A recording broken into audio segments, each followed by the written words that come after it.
Hello and welcome back to my channel. Thank you so much for clicking on this video. I hope you've had a wonderful day so far. And before I get into the messages from Inner Earth, I first just wanted to apologize for not putting up a video last week.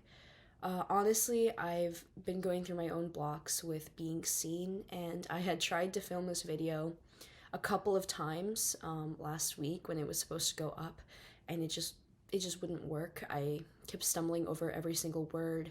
Even though I knew the information I had channeled, something about this message, I think, kind of triggered my fear of being seen, which is kind of funny because that's what I do here on the internet. It's just try to encourage people to be their authentic self by being my authentic self.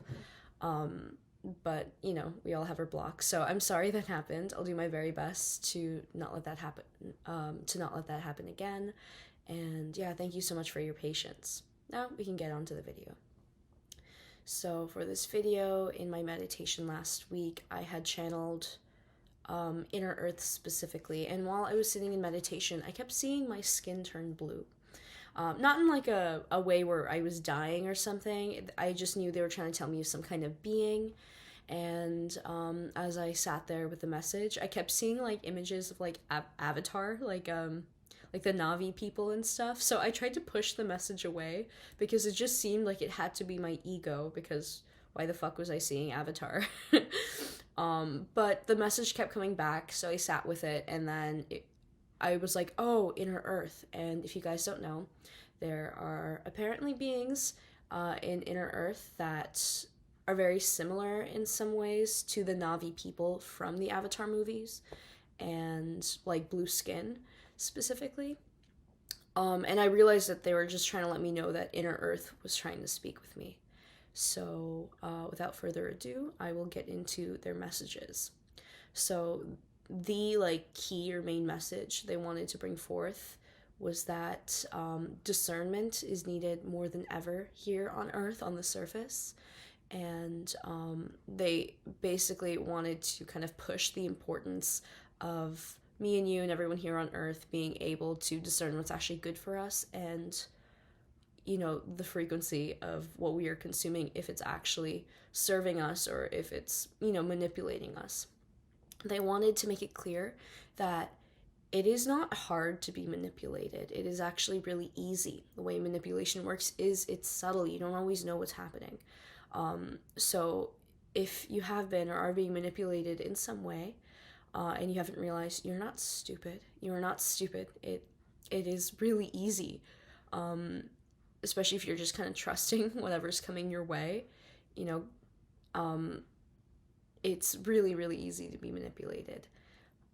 So they wanted to highlight that and let us know that there are so many entities, corporate, government, or otherwise, that have a vested interest in each of us becoming uncritical, complacent, and disconnected with our own spirit and our own wisdom. Because once we become disconnected, we become so much more easier to control and kind of fill with somebody else's dreams, somebody else's ideas, and to essentially be servants to somebody else. So when you're consuming content or whatever it is, usually on the internet, just be very mindful of what the content is trying to convince you of, how it makes you feel, and try and detect for yourself if it feels good within your spirit, or what effect it's having on you, or try and look for what agenda they would have in pushing a certain message, essentially. They also wanted me to kind of discuss how you can tell something is good for you, or if it's manipulating you, or just generally not a good vibe to, I guess, interact with. And this is basically what I do. So firstly, I look for ego. If there is a time, even in spiritual content, I feel like we should be really aware of this if you're here and you're interested in spiritual stuff. If somebody's coming at you or at their audience with a lot of ego, a lot of, acting like they are above other people because of their spirituality or their qualifications or whatever it is, acting like they are above other people, that is ego, and that's not like somebody you want to take advice from if they can't separate their ego from what they do. If what they do is just something that services their ego. You know, and ego in general is not like this horrible, terrible thing. It's just in this context, not a vibe. You don't want to take advice from somebody who inherently sees you as like a lower being or something, or sees other people that way. So that's something I look for, not just in the spiritual realm, just in any kind of content. So first one is ego. And the second one I would say is like separation consciousness. This is media that is kind of pushing this idea or the agenda that there is like us against like us against like another group of society or something like that. So that basically we're pitted against each other instead of coming together and like solving problems. And that's not to say reporting on issues or issues in certain communities or whatever is like separation consciousness. It's more like if the media itself is trying to pit people against other people and is trying to make distinctions between the good group and the bad group for reasons that don't necessarily make sense or are just not productive, I would be careful. You know, sometimes somebody is right and wrong in an argument, and that's not necessarily the same thing, but this is where you kind of have to connect into your own spirit and be like, do they have a vested interest in making us fight instead of, you know, working together to hold the powers that be accountable, or is this something else? That's kind of up for you to decide in your own spirit. And the next thing that I look for, what was it? Oh, yes, fear. This is a really big one.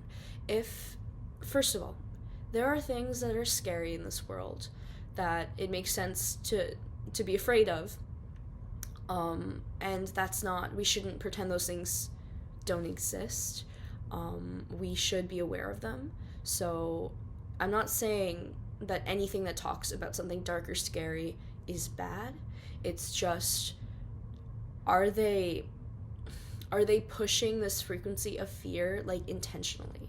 Like, you really have to feel and be like, did it have to be framed in such a scary way? Did it have to make everything seem so hopeless? That's a big one. If it's trying to be like fear, fear, fear, and also there's no solutions to this problem really, or the solutions are kind of dubious or kind of like creepy, like, I don't know, like not good for people is what I'm trying to say, without telling you guys specifically what to think about certain things, just for your own, I guess, ability to discern, like, is it trying to make people scared? Because if it's trying to incite fear, it is trying to lower your frequency so that you can't really stand up or fight back. Like, if you're afraid and you think everyone's out to get you or something bad's always going to happen, when, you know, governments or whoever come out with like this easy solution, being like, oh, you're so afraid, don't worry, let us do everything for you.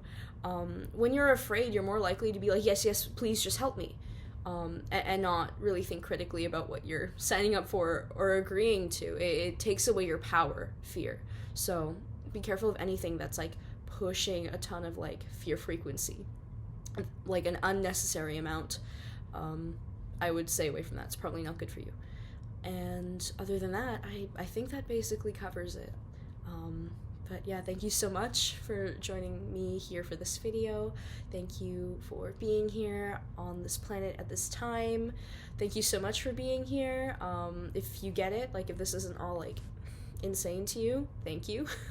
I appreciate you being here.